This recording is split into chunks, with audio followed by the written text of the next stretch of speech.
კულტურის სააგენტოში, რომელსაც სახელმწიფო აუდიტმა რამდენიმე წლის წინ თანხების დაზოგვისა და უფუნქციო თანამშრომლების შემცირებისკენ მოუწოდა, ხელფასები გაზარდეს. Ამ გადაწყვეტილების განხილვას გორის მუნიციპალიტეტის საკრებულოში ხმაური მოჰყვა. გორის მერიის აღნიშნულ ლაიფში 440 ადამიანია დასაქმებული, მათ ხელფასებზე კი 2025 წლისთვის 3 მილიონ ლარამდეა გათვალისწინებული. მე მქონდა კითხვა, რა დამსახურებისთვის მოუმატა აიპის ხელმძღვანელმა მსგავს პარტიულ აქტივისტებს ხელფასები. როდესაც გვაქვს 250 ლარი, 25 ლარი თეზდება და დღევანდელ პირობებში ეს თითქმის არაფერს წარმოადგენდა. ამიტომ გადაწყვეტილება მივიღეთ, რომ 100 ლარი კიდევ ამას დამატება. უღრმესი მადლობა ყველას, ვინც მოახერხეთ დღეს მოსვლა, იმიტომ რომ ეს არის დიალოგის პლატფორმა. და მთავარი არის დიალოგი.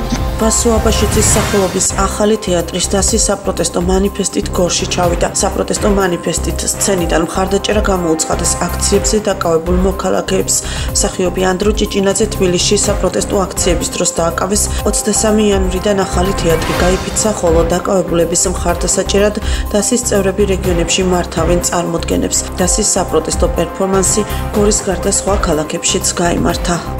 და იდეა არის სოლიდარობის ტალღა, რომ გადავიდეს რეგიონში და ყველა ერთნაირად გავერთიანდეთ. სინამდვილეში ერთი ქვეყანა ვართ, ერთმანეთის გარეშე არ ვარსებობთ და ერთად დგომით და თანადგომით აუცილებლად ყველაფერს შევძლებთ.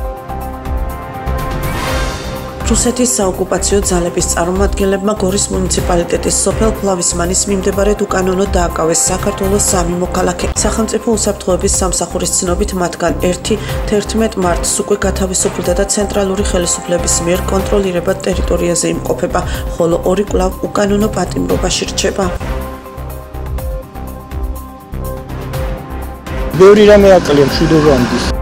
დღეს ქვეყანაში მშვიდობა არ არის, მმართველმა გუნდმა დაპირება არ შეასრულა. ასე ეხმაურებიან მოქალაქეები ქართული ოცნების მიერ წინასაარჩევნოდ გაცემულ პირობას. მათი თქმით, დაძაბულობა და არასტაბილურობა, ოკუპაცია და რუსეთიდან მომდინარე საფრთხეები კვლავ მთავარ გამოწვევად რჩება. შეასრულა დაპირება ქართულმა ოცნებამ მშვიდობასთან დაკავშირებით. არაფერთან დაკავშირებით არ შეასრულა.